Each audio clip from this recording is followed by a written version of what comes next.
trickling in as well. So glad that you guys are here today. My name is Anthony Vulin. I'm past president of GLAR from 2022, and I have a super exciting class to present to you. I know that the market has been slower than we would hope it would be. And it's been like that for a couple of years, and we don't expect too many changes to happen. So the things that we do to build our business are becoming more and more important, and you have to be more and more focused on what you're doing to build a business.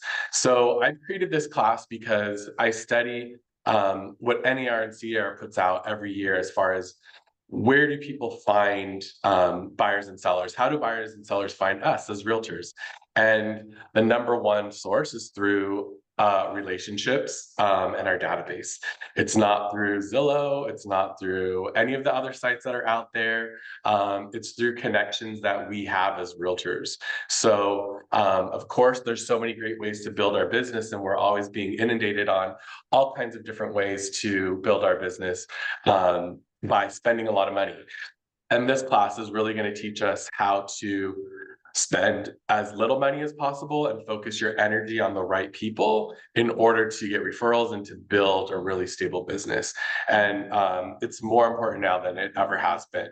So I'm going to jump in and get started and share my screen. And if anyone has questions, feel free to raise your hand or chime in, and we'll get to that. And we'll definitely have time for questions at the end as well. And let me get started.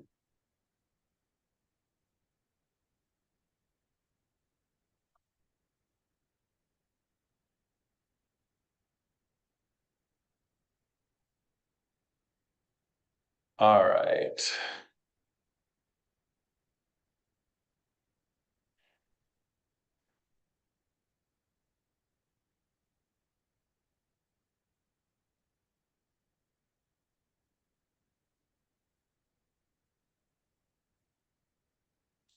So before we get started, we'll talk just a little bit briefly about my background. I've been in real estate for over 22 years now.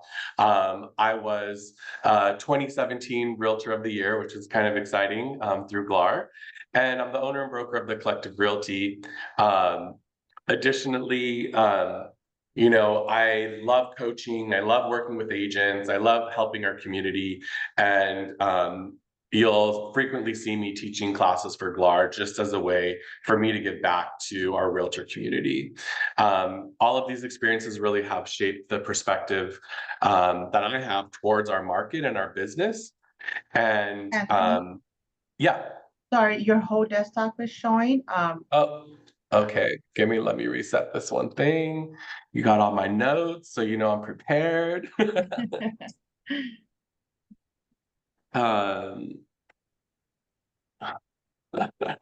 This is the first time I'm using Canva Presenter, and it's pretty awesome. But yeah, here we go. There we go. Perfect. Okay. So that's just a little bit about me. And let's get back to helping you guys build your business. So our first quote of the day is from a very famous RuPaul. If you can't love yourself, how are you going to love somebody else? I think a lot of us have heard that so many times. And in this business, it's so important to understand that being comfortable with who you are really helps show authenticity to your clients, to the relationships that we're going to be working on and building. And in our business, we have to build these relationships and maintain them for years and years. I always tell people, if you're putting someone in your database, you're going to be working on this relationship for at least 10 years before statistics say something may actually come out of it. So learning how to be comfortable with who you are, working on yourself first, being confident is one of the most important things that you can do before you even get out there and go to a networking event or try to make a phone call to somebody in your database. You have to really understand who you are and be comfortable in that and be comfortable going out there. So if you can't love yourself, how the hell are you going to love somebody else?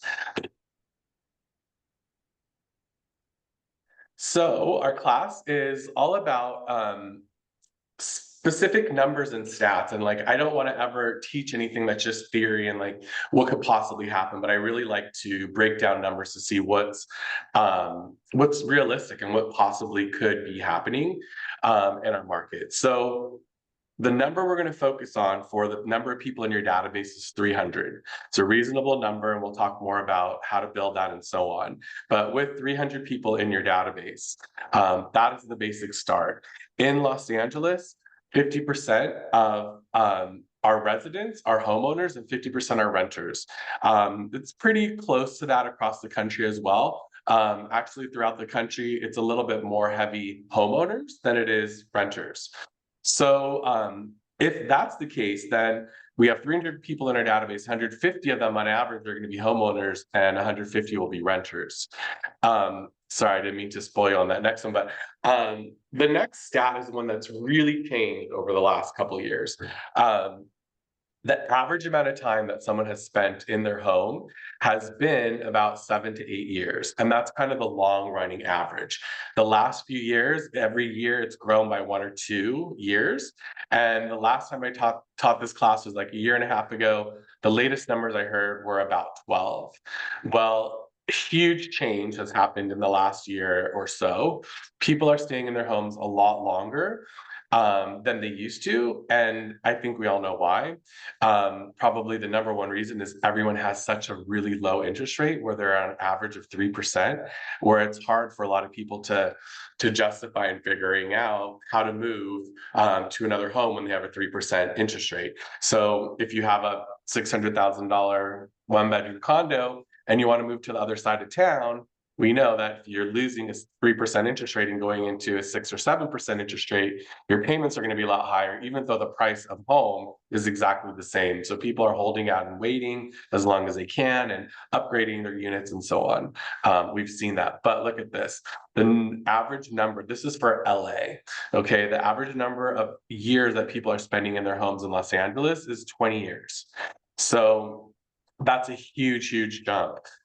When I taught this class as well last year, the title was 30 deals out of a 300-person database. Now it's shrunk. We've gotten down to 20. 20 deals is kind of, I feel like, an average for a really hardworking realtor of what they should be getting out of a 300-person database. But I'm going to also teach you how it's totally possible to get a lot more than the 20 deals. So people are staying in their homes for 20 years. On average, what that means is if you have 150 people who are homeowners in your database, about 8 of them are going to be potentially selling each year. Okay, so now we're working our numbers, like how do you get to 20 sales? Well, out of this so far, I'm proving to you that for sure, based off stats, 8 people in your database, if you have 300 people, every single year will be selling. And we expect this 20-year average to start going back down in the next few years. So you'll have even more people selling that are part of your database. The same person who's in my database is somebody else's database. I'm sorry, say that again?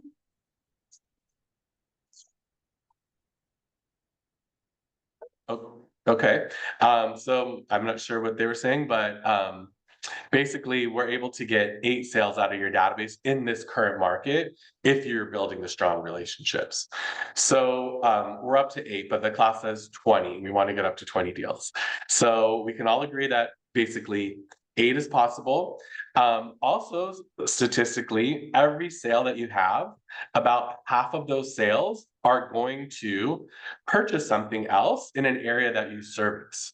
So out of those 8 people and those 8 sales, 4 of them are going to be purchasing something else in the area. So they may be moving up and going from a condo to a house, or they may be downsizing and going from a home to a condo, or maybe they're going to be going into multifamily or doing a 1031 exchange or something like that.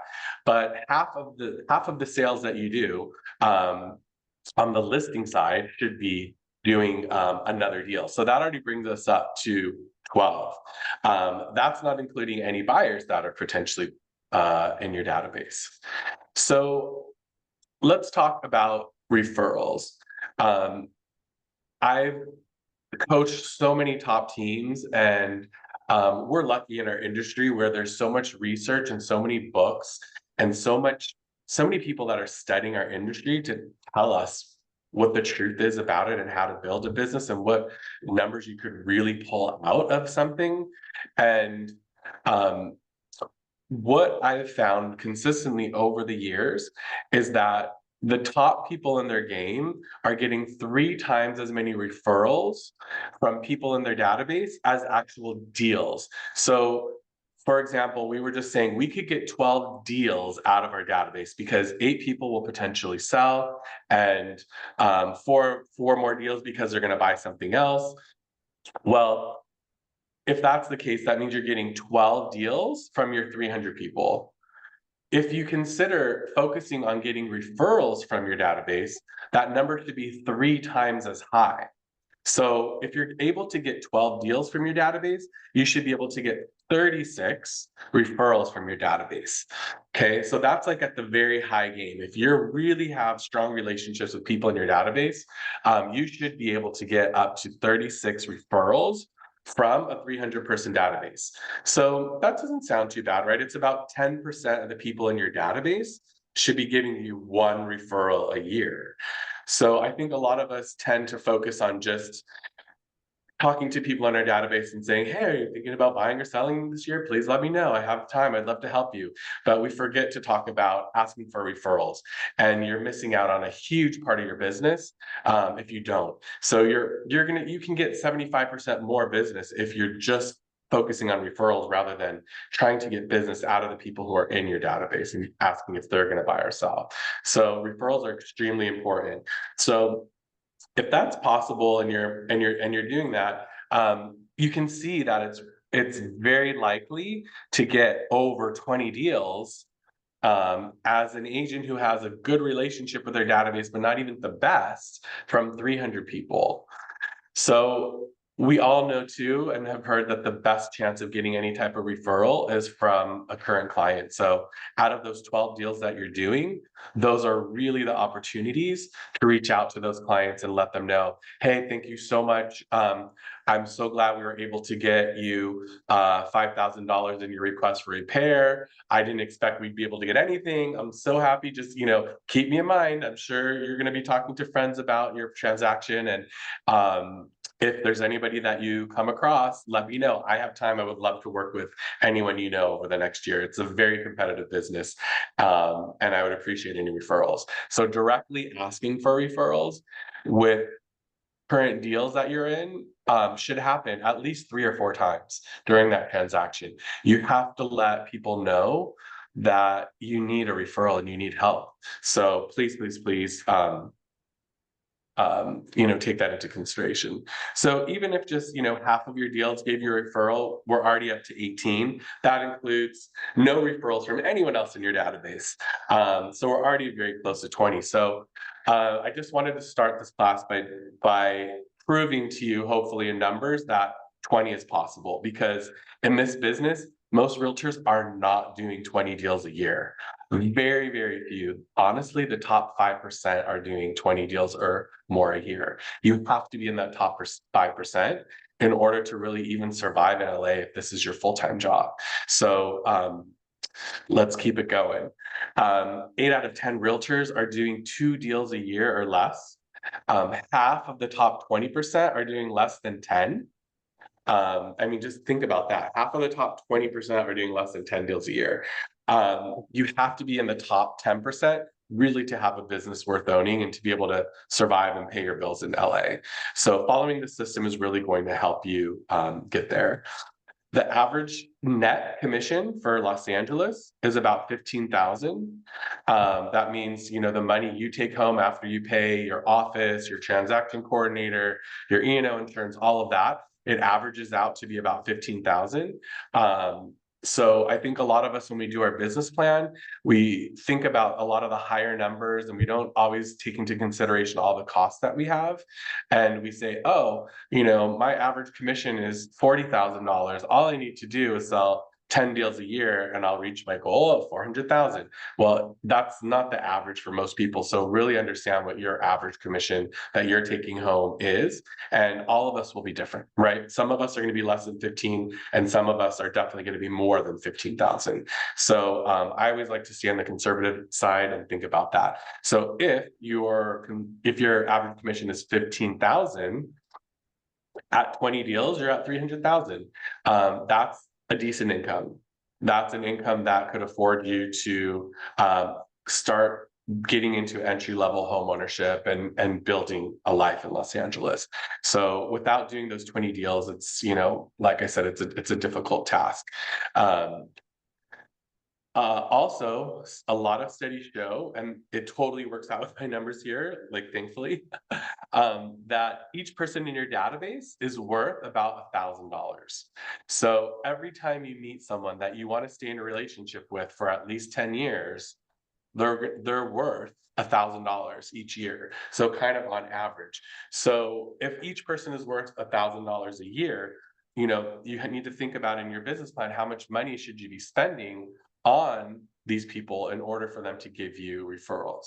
So spending money on people in your database is the first place you should be spending money in this business. Second, it should be on all the other lead generation options that are out there for us.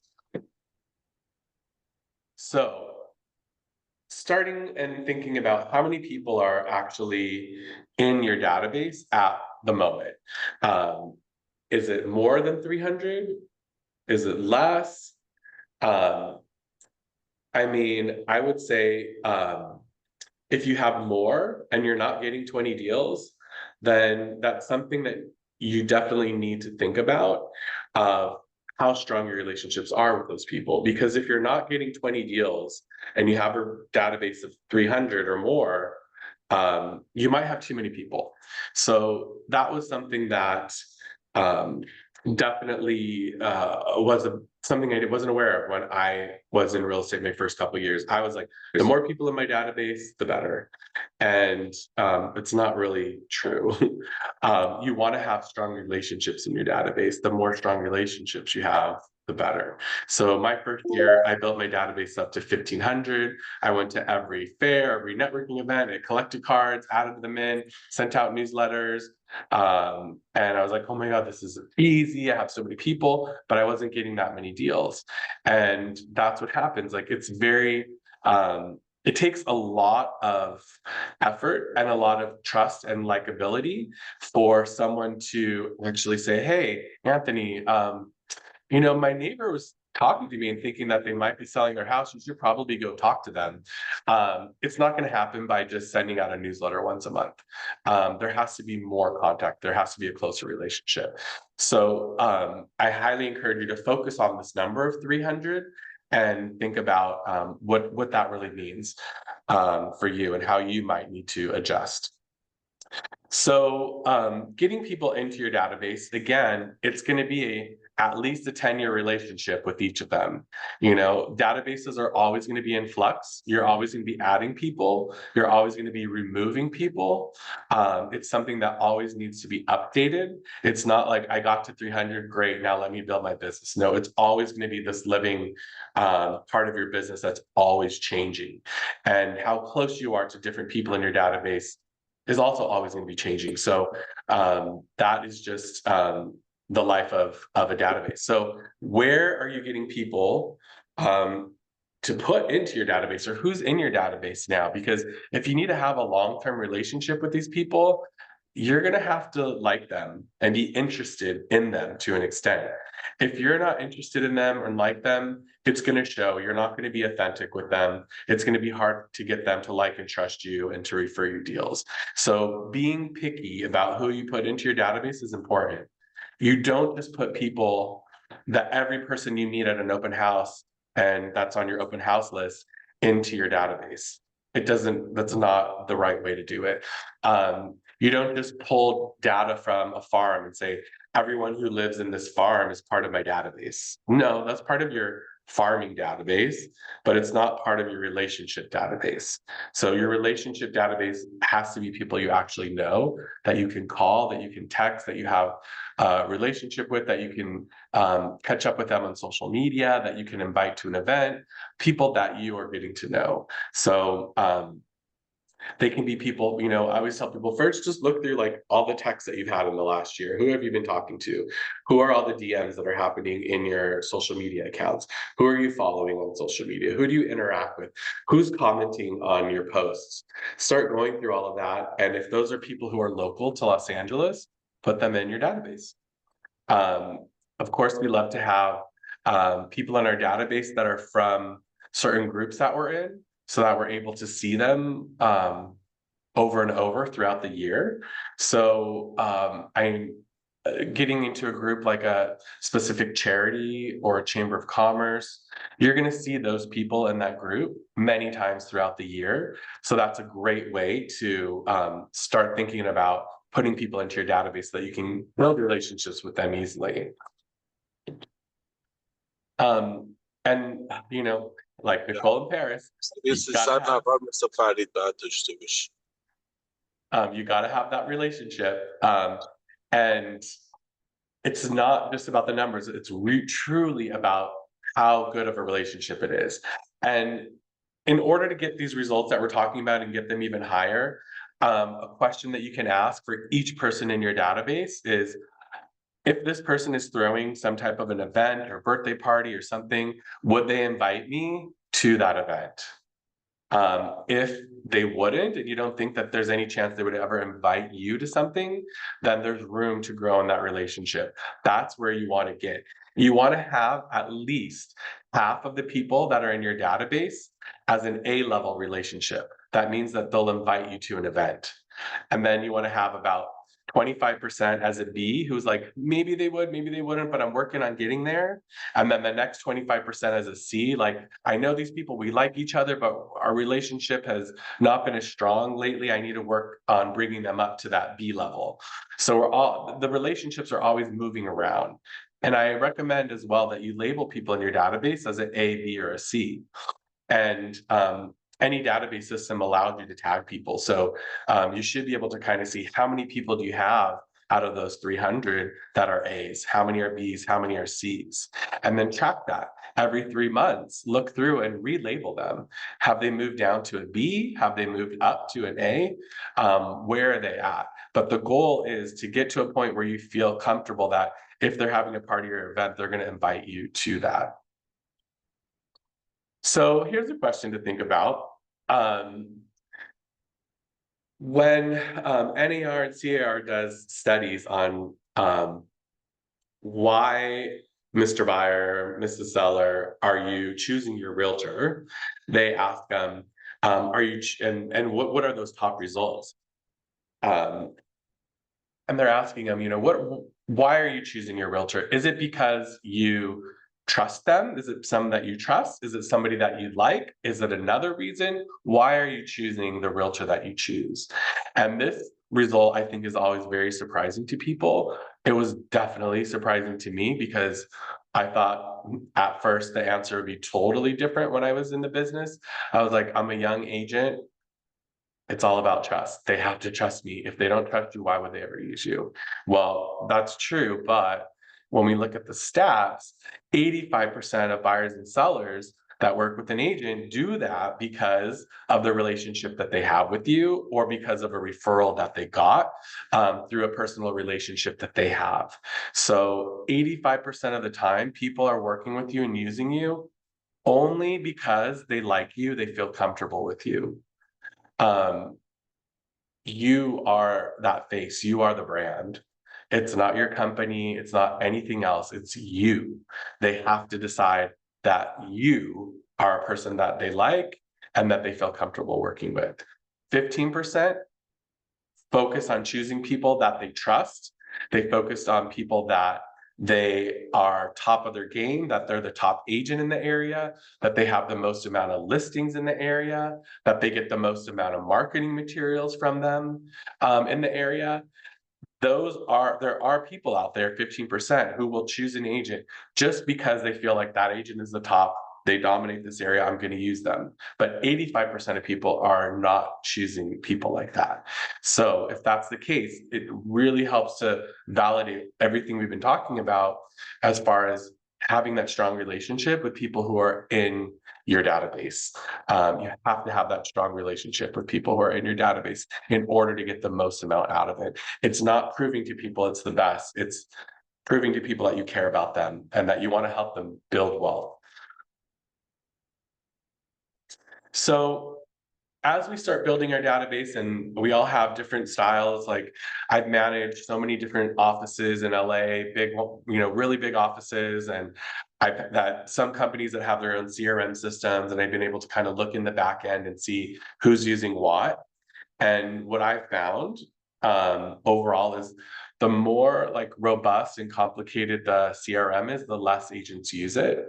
The only agents who are using really complicated CRMs were agents who had a big team, and the agent was never touching it. It was always their assistant or people on their team who were working with the database and the CRM system. If you're doing any type of, online leads and Zillow leads and getting a lot of leads from places or expireds or anything like that, you have to have a very robust CRM system. You have to be very detail oriented and figure out how to put them in, how to follow up with them, learn that CRM system really, really well. But this class is not about that. That's a separate class. This class is about 300 people in your database that you need to build relationships with and manage them. So it's possible to have something very, very, very simple. So a couple, popular ones that are pretty simple is Constant Contact, your top producer. There's so many different systems out there that are more complex. What I use and I provide to the agents in my office is Constant Contact. Everyone gets a Constant Contact account, super easy to use. You're able to create like beautiful flyers.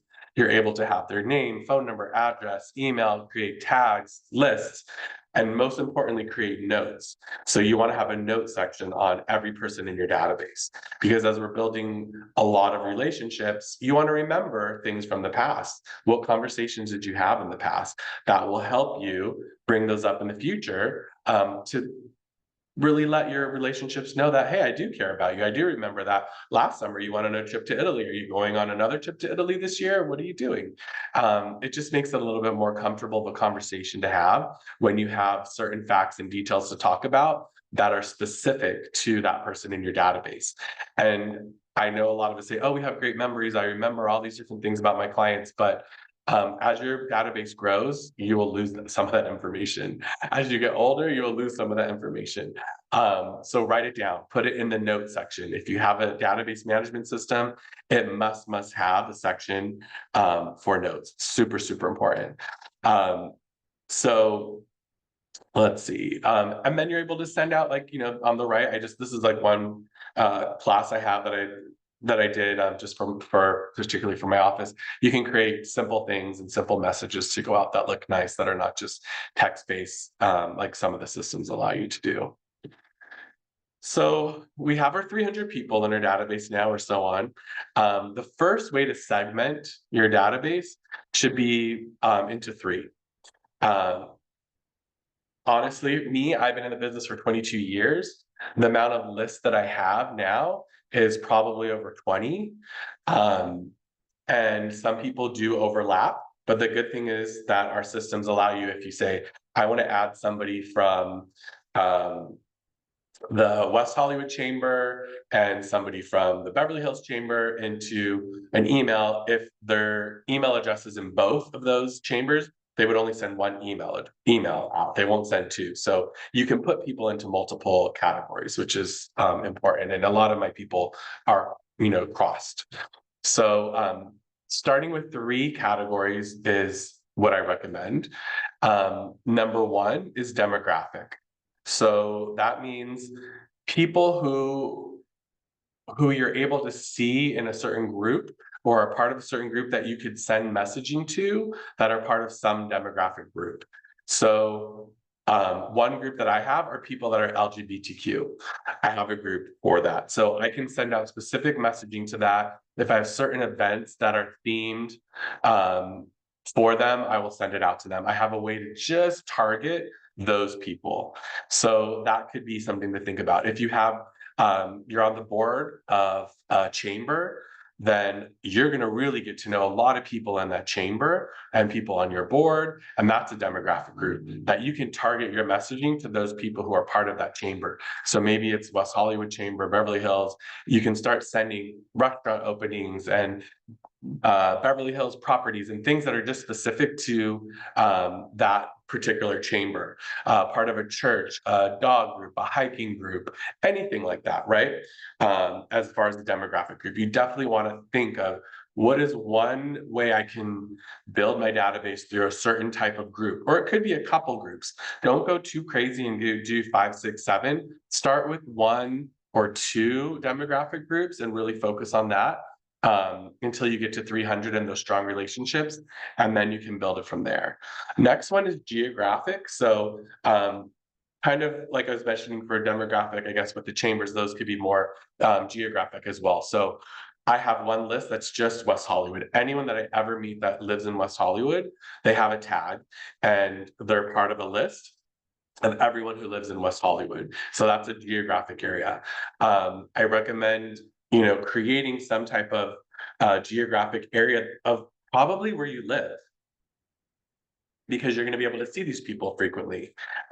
If you ever create a farm, then that geographic area should be a part of it as well.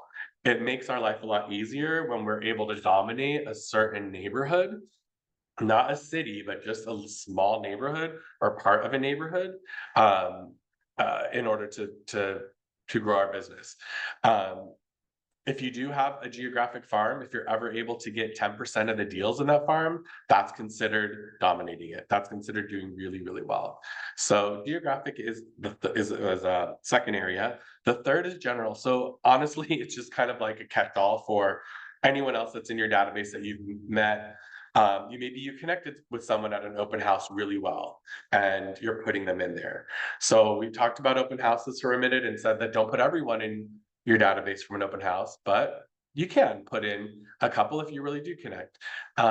Anyone from past jobs that you're working, or people you meet out and about, friends of friends, anything like that can go in there if you don't think they fit in one of the other ones. And as I said, as time goes on, you're going to start to create other lists and really segment people even more so that they're able to get marketing from you that really pertains to them, that would be more interesting for them. So starting off with 3. Now, here's the system that once this slide is done, take a picture of it, because this is really the system of what to do with people in your database. And this is not something I created, but it's something that's out there in so many different real estate books that has been studied of what is the ultimate way to market to your database to stay top of mind. And it's going to take these several things to do. So the first one is one I think that a lot of agents miss and don't do, is 12 times a year, once a month, mail something to your database. So mailing a newsletter, honestly, don't overthink it. Something in the mail that has your face on it, that they know, oh, it's Anthony the realtor. They'll look at it, maybe they'll read it, maybe they'll throw it out, but as long as they see in the mail Anthony the realtor, that's good. I have a set kind of template of postcards that I use where it rotates between every other month is a testimonial, and then the other months are properties that have sold, and a market update and whatever. So it doesn't really matter. You can do the same card, something similar every month. It's fine. A lot of us send out mailed pieces to our farms, if you have a farm, but we don't think about our own people that we know. So getting the addresses of people that you know that are part of your database is part of this process. So start going through your database and getting addresses. Anything you do too, you need to have a system for. So when are you going to send these out every month? A system could be they're mailed the last week of every month, and then it's going to be a July postcard, and you could, have fireworks on it or whatever you want to do, a recipe card or whatever. I don't care. And honestly, they don't really care either. They just need to see you, that you're trying, that you're marketing, that you're consistent. That's what people are looking for. To help keep you top of mind. So 12 times a year, something mailed. Then the other is 12 times a year, an email newsletter. So that's such a simple thing to do. If you Constant Contact's a great way to be able to create your own. If you're not sending out an email newsletter every month, you're really missing out. There's so many studies that show how this really works over time. If you're just not the type of person who can create one, hire someone to do it for you. I'm sure it's not going to cost too much.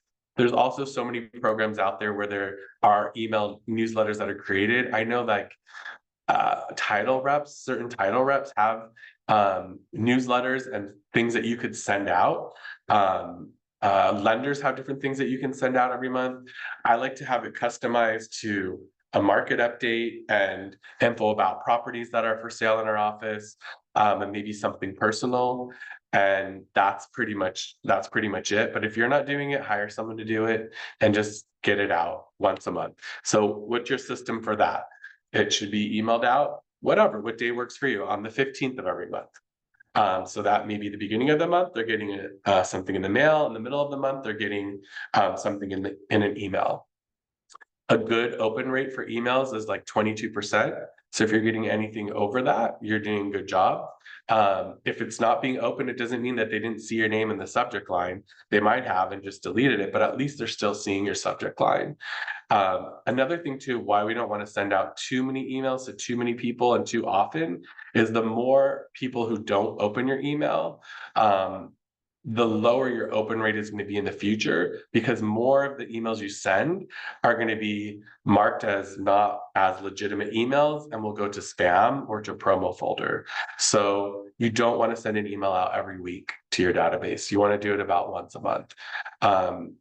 Very few people can get away with sending out emails more than that. So once a month, send out an email on the 15th of the month. This one is the most important thing that we could do to our database. And I don't know why so many people are just kind of skip it or afraid to do it or don't know what to say, or I don't know, but it's all about conversations. This is where the opportunities lie for you to get a referral.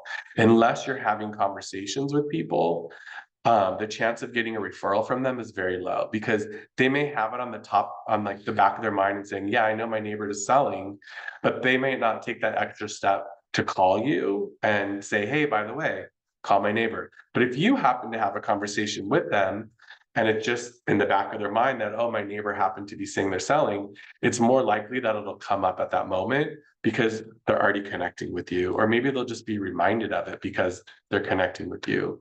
So conversations, it used to be taught that it has to be a phone call.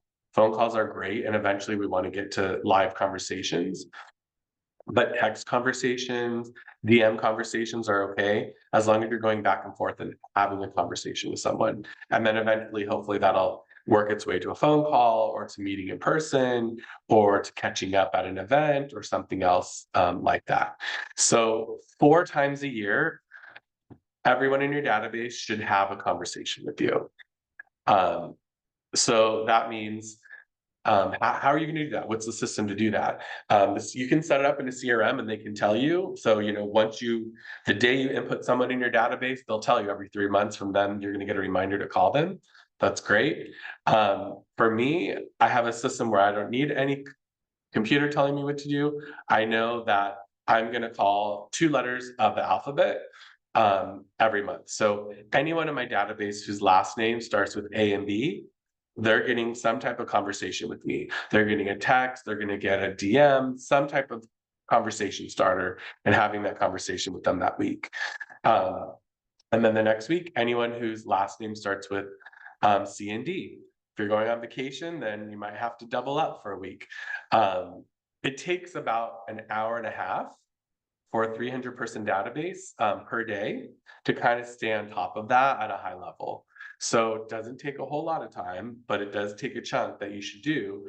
And I always recommend trying to, have those conversations and do this type of work earlier in the day than later. So we'll get distracted by our current deals and emails and responding to stuff later in the day. So this is the most important thing you can do to maintain relationships is have these conversations and do that first thing during the day.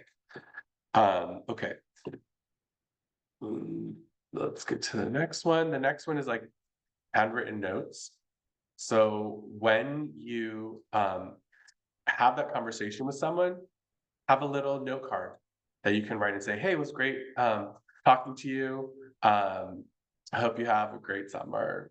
And then put a business card in it and send it to them. It can be 2 or 3 lines. It doesn't have to be overthought. It could be something very simple. You could bring up something that you talked about. I know you're really busy now, but hopefully we can catch up for a drink next month, and put it in a quick little handwritten note and put that in the mail.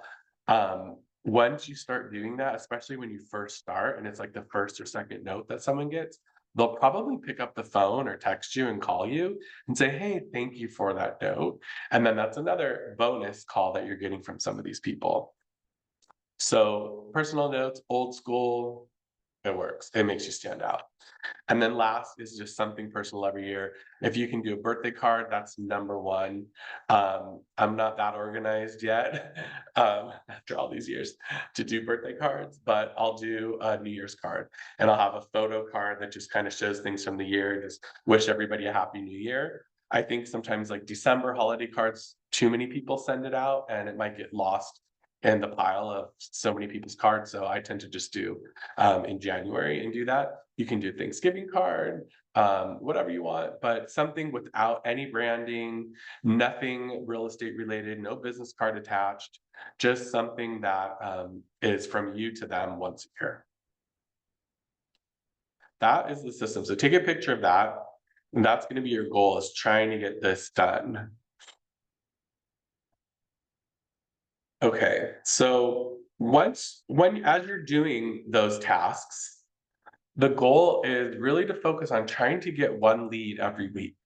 If you get 1 lead every week and half of the leads turn into people you're working with, you're at 26 deals just from doing that. So the goal is one lead a week. Don't just build these relationships, but also think about trying to get a lead. I think that the conversation part is really where that's going to happen, and people aren't doing it because they're not sure what to say. So what I like to do is, like, as I'm thinking about what to say to someone, is not everyone's going to be treated equal. You don't have to have one script for everyone. If there is a topic that's like hot that week, maybe it will be something similar to that. Maybe if interest rates suddenly came down, it's a topic that you have with a bunch of people, but typically it's going to be one-on-one. It's just building relationships. You're going to open up your CRM. You're going to look at the contacts, see what their notes are. When did you talk to them last? What did you talk about? And bring something up. If you don't have many notes, if there's not much to talk about, open up their social media, make sure you're following them, and look through their past month and see what they've been doing, and bring up a post, and you can start talking about that. At every office meeting I have at my office, we're always talking about ideas of what we could be talking about with our clients. There's so many different things that are going on in our market that we could do. And again, not every conversation is going to be real estate related. It can be something else. If you are involved in a charity and you have an event coming up, it's maybe just a simple call to invite them to that event that you're doing, just so you can see them and see face to face. And real estate does come up as they start seeing your branding and your stuff in the mail. They're going to ask you, how's the market? And you got to have an answer for that. So it will come up on their end. You don't have to be the one to always bring it up. It is important, though, from time to time, when you have a good relationship, not at the beginning of a relationship, but as your relationship gets stronger, to let them know. Say, hey, the market's a little slower for me right now. I have extra time. I'm looking to pick up a couple more buyers or sellers. If you know of anyone in the next month, let me know.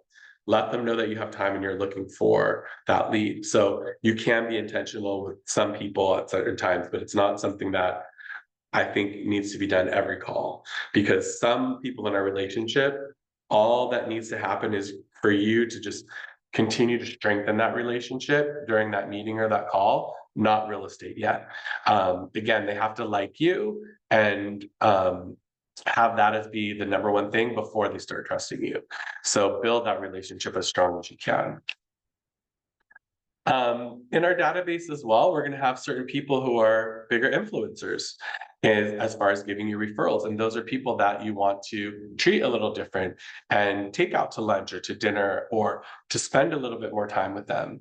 So in our business, we have, I would say some highlights of people who we should be looking for. Did I miss one? Okay. Anyway, there was second part of the slide that we're missing that would be, who are these influencers in your database? Who are people who could give you extra leads?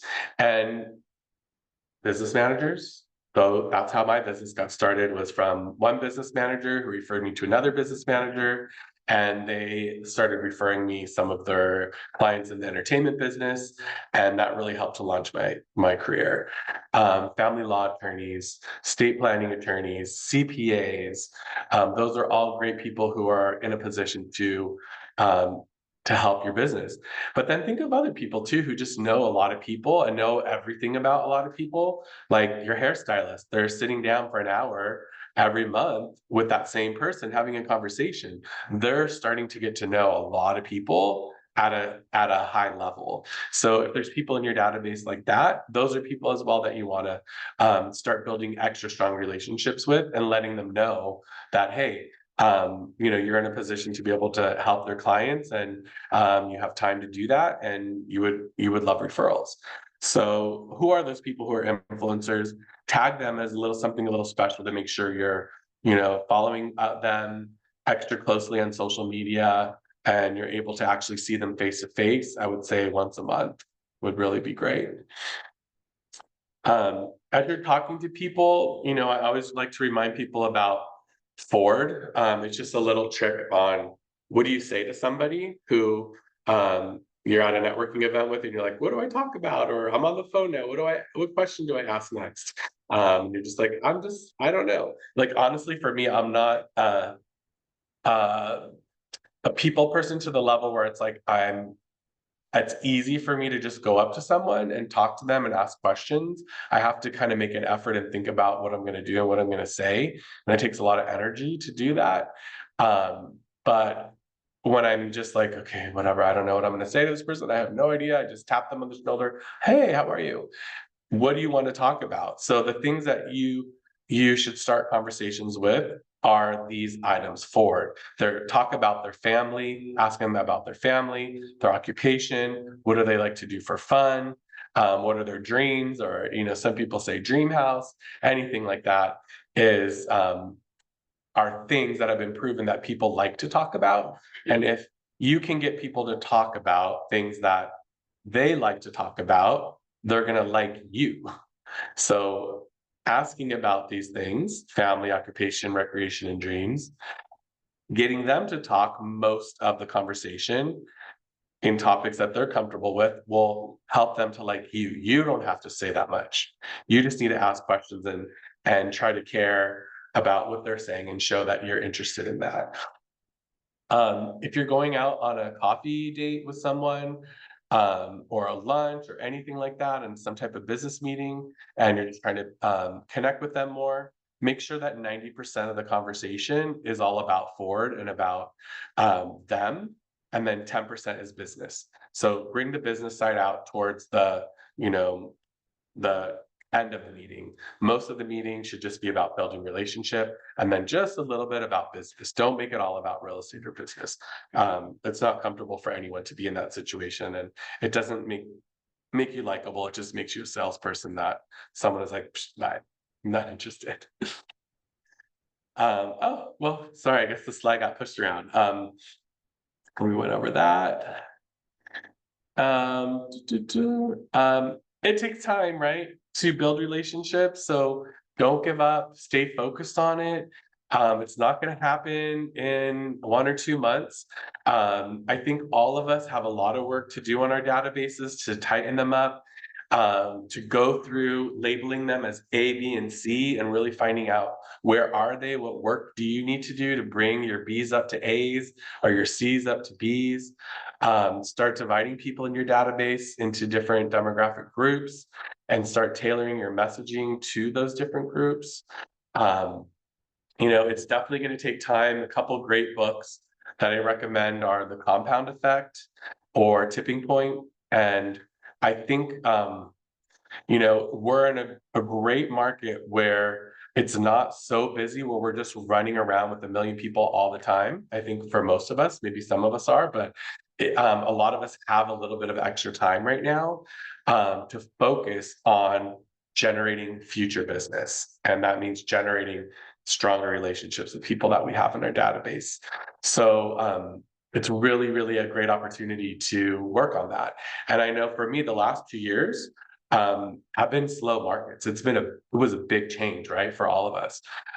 So during that time, I was going crazy. I was like, okay, why is my business down so much and this and that? It gave me time to really focus on building relationships. And this first half of the year has been better income for me than my last 2 years combined because I put extra effort into that. So if you have time now, use that time. The market will change. You will get results, even if the market continues to be exactly how it is. The more time you put into building relationships, the more deals you're going to get. If you're one of the agents on here who's very busy and is running around and just can't imagine focusing on building relationships right now, you don't have time. Trust me, the deals that you're working on, they will fade at some point. And at some point you're gonna regret not focusing on relationships. So at least for 2 hours every day, no matter how busy you are in your business, you really should be focusing on your database and building relationships with people.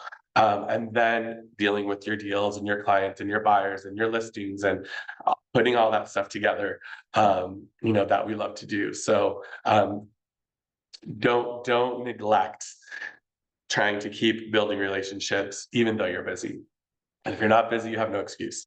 So this business, it keeps changing, but it has the opportunity to totally change any one of our lives within 1 year. We could have a year where our income is just so much higher than we ever would have expected. And it creates so many opportunities for us. It creates opportunities for you to build wealth, for you to give back to your family, to friends, to purchase a home, to purchase income property, to do so many different things. We had so many changes over the last year with the NAR commission changes where we thought, okay, this business is really going to be shaken up. And it has a little bit, but pretty much not. I don't know if you've seen, but a lot of the studies that are out there show that commissions on average are higher for agents now than they were before the NAR changes. That's true for me in my business. My buyers, I'm able to get 3% pretty much on every deal. And before I never could because it was just dependent on what you were willing to give me to my buyer. Now it's up to me what I'm asking for. So that part has gotten better. It's still shaking out on kind of like how it's going to play out long term. The Department of Justice is not done. They still want to make changes. One change that I think that's coming is that they're probably not going to allow listing agents to say what commission they're offering. I know a lot of us will ask the listing agent, is your seller willing to pay commission? How much? I think that's going to be something that changes where we're probably shouldn't be doing that. It'll be more of just write your commission into your purchase agreement and negotiate the price that way. Commissions, shouldn't be negotiated back and forth between the deals. It should be about the price and the net for the seller. And all of those strategies are just different things that people are going to look at differently. So I think we're in a good position. And, let's just hear from Yoda.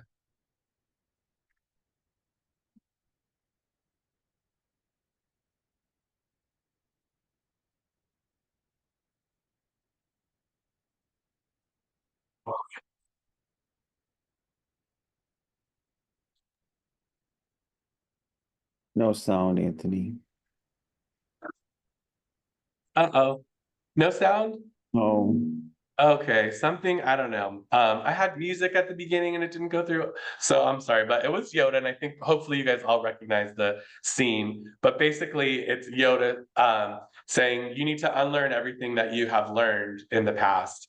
And Luke Skywalker says, okay, I'll give it a try. And Yoda says, no, there is no try, there's only do. So it's not trying, it's like, are you gonna do it or not? I hope you all give it a chance. I really appreciate all of your time. I love giving back. I'm always teaching classes, so please stay tuned. Follow me on my Instagram. I'm always posting stuff on there. It's just Italian Croatian. That's my personal Instagram. I host so many different events and classes. You're always welcome to come. Everything I do is always open to any realtor in the public. It's never a closed off event, so you're always welcome to come in and learn. It's just kind of my way of giving back, and I love this business. I've been in it for 22 years. I don't want our business to go away or change in any way. And it kind of takes all of us, right, to be on that same mindset to make things continuing to grow and to be able to create these great opportunities for us that we have, because it's not an easy business. It takes a lot of work and effort, but it's not easy in a sense, because it just takes a lot of focus long term on the little things. And hopefully you guys picked up some things in this class that work. If you ever have questions, you're definitely willing to, you're able to reach out to me anytime. I'm happy to talk with anyone anytime. But does anybody have any questions before we wrap up, or any kind of points they want to bring out or clarify from today? I've got to run, but I want to thank you so much. All right, my pleasure. Well, it is just right about at 12 o'clock, and I hope to see you guys around. Have a Hey, great Anthony, summer. Happy 4th of July. Quick question. Yeah. Hey, you mentioned Constant Contact, which I use mainly for a email platform, but is it now turned into a CRM as well? It's not a CRM in the sense where it's going to send you reminders of what to do, but it's a way to manage your database by putting the notes and all of those different things in there. So if you're trying to have reminders, no, it doesn't do that. It does have a Okay. text system now that you're able to text Yeah, people I and saw that. auto Yeah. set it up. Yeah, if you pay a little extra, it's kind of cool. Yeah, I've been using KV Core, and they just switched over to Bold Trail, which is essentially the same thing, but we're still just trying to integrate all that. But I always thought Constant Contact would be great if they did make it a CRM, because I got so much information in there already. Yeah. Yeah, and you can always export that info into another system easily. If you wanted to, but yeah, I don't know. Constant Contact for me, it's simple. I also have the ability to see how my agents are using it, and it's just way more used than any other CRM that I've ever used, because it's so simple. Do you So if do you you're using actually have a simple regular system- CRM that you use? No, I don't, because Oh. all my lead generation is through the system I said today, and I don't need it. I don't do online leads. I don't do expireds. I don't have a lot of just random leads coming in from people that I don't know. It's people that I know and referrals, and those are much more easy to manage. So yeah. Another quick question. I was a little bit late. Is there going to be a chance to rewatch this anywhere, the beginning of it somehow, or? Lorena, I don't know. I know it was recorded. I think maybe it'll be put on their YouTube page. Okay. Yeah, Or- it's gonna be on the E-News Weekly. E-News Okay. Weekly. E-News Okay. Weekly. I'll send it to Anthony as well, just in case anybody wants it. Or if you guys want it, I can always send it to all of you guys, all people that attended. Oh, that'd be great. Awesome. Yeah, thank you. Will do.